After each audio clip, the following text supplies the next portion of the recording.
Bonjour chers tous, que Dieu vous bénisse très abondamment. Il est écrit dans 1 Corinthiens 5 verset 7 que Christ, notre Pâque, a été immolé. Ce texte est l'un des textes les plus puissants de la Bible et même de la vie. Mais cependant, beaucoup de personnes ne comprenant pas l'essence, la profondeur de cette vérité, ne jouissent pas de tous les bénéfices qui sont rattachés à cette vérité ô combien essentielle. C'est important de comprendre que le don le plus précieux que Dieu a accordé à l'homme est le don de la vie. Mais ce don de la vie était conditionné par le fait d'obéir à Dieu, d'être soumis à son autorité.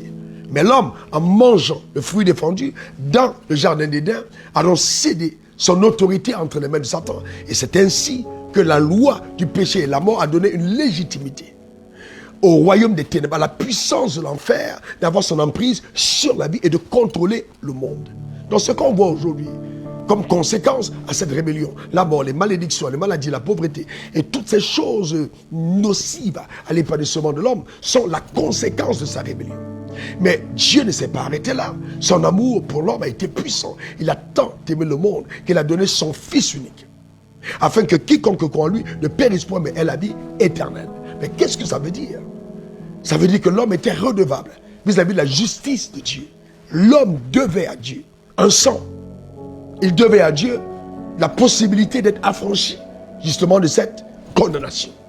Mais l'homme ne pouvait pas. Ce que Dieu exigeait à l'homme de par sa justice, il a pourvu de par son amour afin de sortir l'homme de la captivité. C'est-à-dire que pour délivrer l'homme de la puissance de la mort, Dieu a dû faire un deuxième don, le don de la mort. Il a donné son Fils comme sacrifice à la croix.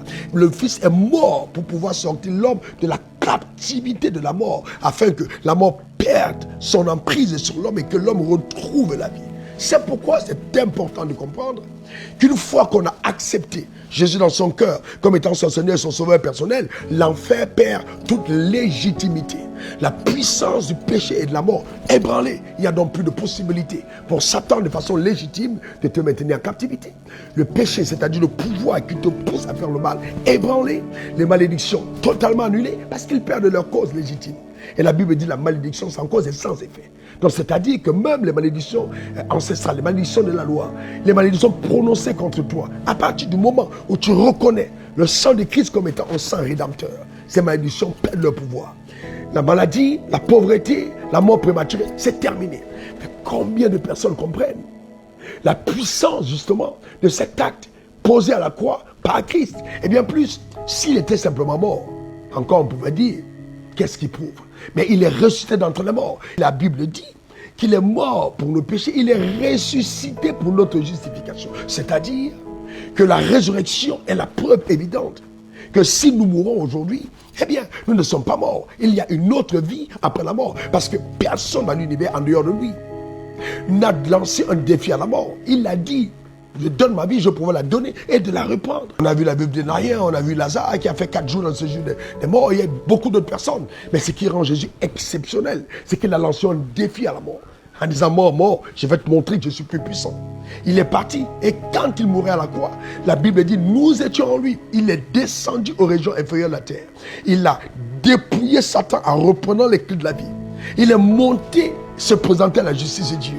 La justice de Dieu a attesté que pendant ces 33 ans de vie sur terre, il n'avait pas commis de péché. C'est pourquoi le voile du temple s'est déchiré de haut en bas. Et la gloire de Dieu restaurée sur la vie des humains. Cette victoire est nôtre, elle est tienne. Il est important pour toi de te l'approprier. La fête des Pâques, ce n'est pas une simple fête du chemin de croix. C'est une fête de liberté, une fête de victoire qui donne aussi de pouvoir avoir un jugement sur les dieux qui pendant longtemps ont oppressé ta vie. La captivité est terminée.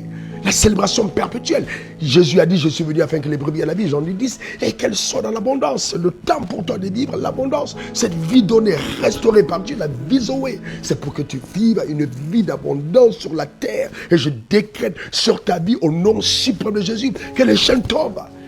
Et que maintenant ta mentalité est totalement renouvelée. Et que tu acceptes cette précieuse vie de liberté. Te réjouissant sous le soleil de cette victoire ô combien puissante et glorieuse qui t'a été accordée par notre Rédempteur Jésus-Christ. C'est pourquoi Jésus est le nom au-dessus de tous les autres noms et que tous les hommes sur la terre devaient célébrer Jésus, car personne, après lui aussi, ne pourra remporter cette victoire sur la mort. Nous l'avons, cette victoire, en lui et par lui, exceptionnellement. C'est pour ça que sous le ciel, il n'y a aucun autre nom par lequel on peut être sauvé en dehors du nom de Jésus.